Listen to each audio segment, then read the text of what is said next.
वज़ीर-ए-आज़म की ज़ेर सरबराही इंसदाए दहशतगर्दी और रियासती रिट के क़याम से मुताल्लिक़ इजलास। Army chief field marshal Asim Munir भी इजलास में शरीक थे। वज़ीर-ए-आज़म शहबाज शरीफ ने कहा कि रियासत दहशतगर्दी को जड़ से ख़त्म करने के लिए पुरअज़्म है। दुनिया दहशतगर्दी के खिलाफ हमारी कामयाबी और कार्रवाइयों की मोतरफ़ है। दहशतगर्दी के खिलाफ जंग में कसीरुल जहती हिकमत अमली अपनाई है। फितनल हिंदुस्तान और फितनल खवारिज के मुकम्मल खात्मे के लिए जामे हिकमत अमली पर काम कर रहे हैं। 9 मई मुकदमात में 196 मुलजिमान को सजाएं। फैसलाबाद की ATC ने बड़ा फैसला सुना दिया। अपोजिशन लीडर उमर अयूब, शिबली फराज, जरताज गुल समेत दीगर मुलजिमान को 10-10 साल की सजाएं सुनाई गईं। रुकन कौमी असम्बली साहिबजादा हामिद रजा, शेख रशीद के भतीजे राशिद शफीक को भी 10 साल की सजा। अफजल साही को 3 साल कैद। फवाद चौधरी, जैन कुरैशी और ख्याल कास्तरो मुकदमे से बरी। और सेनेट की पंजाब असम्बली से जनरल सीट पर इलेक्शन मुलतवी। इलेक्शन कमीशन ने एजाज चौधरी की खाली नशिस्त पर इलेक्शन का प्रोग्राम मुअत्तल कर दिया। इलेक्शन कमीशन के मुताबिक पंजाब असम्बली ने गैर मुकम्मल इलेक्टोरल कॉलेज की बुनियाद पर इलेक्शन मुलतवी करने की दरख्वास्त की थी। एजाज चौधरी की नाअहली के बायस खाली सीट पर इलेक्शन 21 अगस्त को होना थे। और वफाकी वज़ीर इत्तलाआत अताउल्लाह तारड़ कहते हैं 9 मई केसेस के फैसलों का खैर मकदम करते हैं। शोहदा की यादगारों की बेहुरमती और अस्करी तनसीबात पर हमले किए गए। केसेस का फेयर ट्रायल हुआ। केसेस लंबे अरसे तक चले। 9 मई हमलों के नाकाबिल तरदीद सबूत मौजूद थे। मुल्क में कानून की हुक्मरानी चाहते हैं। आज तक 2023 से वो पिटीशनें पेंडिंग है, हमारे फैसले नहीं हुए। ये जो फैसले आ रहे हैं इससे मुल्क और कौम का सख्त तरीन नुकसान हो रहा है। इलेक्शन कमीशन घंटों के हिसाब से हमारे बंदों को डिस्क्वालीफाई कर रहा है। ये वही इलेक्शन कमीशन है जो हम जनवरी 2025 को इसकी मुद्दत खत्म हो चुकी है, हम इनको रिजेक्ट करते हैं। इंशाअल्लाह ताला इनको हाई कोर्ट में चैलेंज करेंगे। पाकिस्तान तहरीक इंसाफ का अदालती फैसले को हाई कोर्ट में चैलेंज करने का ऐलान। चेयरमैन PTI बैरिस्टर गौहर ने कहा, आज जमहूरियत के लिए अफसोसनाक दिन है। PTI को पार्लियामान से निकाला जा रहा है। ये वही इलेक्शन कमीशन है जिसकी मुद्दत पूरी हो चुकी है, लेकिन हमारे मुंतखब नुमाइंदगान को मुसलसल नाअहल किया जा रहा है। ऐवान का बॉयकॉट या तहरीक चलाने से मुतालिक फैसला जल्द करेंगे।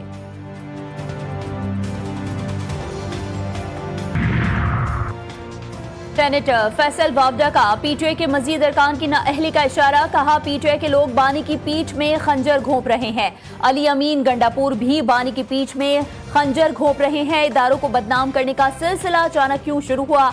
आने वाले दिनों में PTI का एक और खतरनाक मंसूबा मंजर आम पर लाऊंगा। 9 मई पर अफवाज पाकिस्तान का 2 टोक और वाज़ेह मौक़िफ़। DGI-SPR के मुताबिक 9 मई के जिम्मेदारों को कैफर किरदार तक पहुँचाना होगा। 9 मई सिर्फ अफवाज का नहीं बल्कि पाकिस्तानी अवाम का मुकदमा है।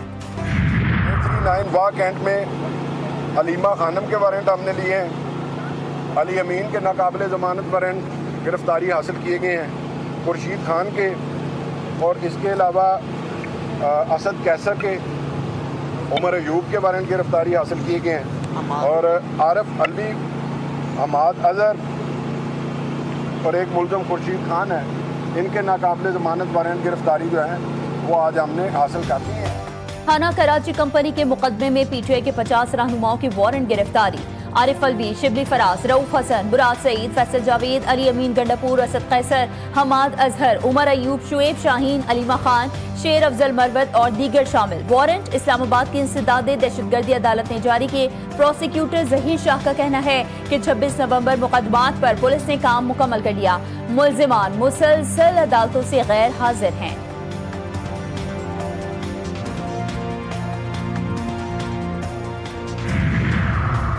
अली अमीन गंडापुर की मुल्क दुश्मनी। भारत ने अली अमीन गंडापुर के बयान को पाकिस्तान के खिलाफ बतौर सबूत फैटिफ में जमा करवा दिया। वज़ीर आला खैबर पख्तूनख्वा अली अमीन गंडापुर ने कुछ रोज़ पहले रियासत मुखालिफ गुफ्तगू की। भारतीय मीडिया अली अमीन गंडापुर के बयान को बढ़ा चढ़ाकर पेश करने लगा।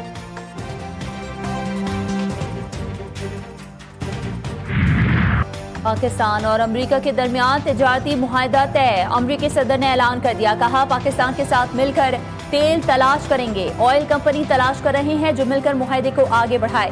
हो सकता है एक दिन पाकिस्तान भारत को तेल फरोख्त करे। वज़ीर आज़म शहबाज शरीफ का इज़हार तशक्कुर। कहा, तिजारती मुआहदे के लिए सदर ट्रंप का शुक्रिया अदा करता हूँ। मुआहदा दोनों ममालिक में ताउन को मजीद बढ़ाएगा। आने वाले दिनों में देरपा शराकतदारी को मजीद वुसअत मिलेगी। پاک امریکہ کے درمیان معاہدے کا مقصد دو طرفہ تجارت کا فروغ، منڈی تک رسائی کو بڑھانا ہے۔ وزارت خزانہ کے اعلامیے کے مطابق سرمایہ کاری کو راغب کرنا اور باہمی دلچسپی کے شعبوں میں تعاون کو فروغ دینا ہے۔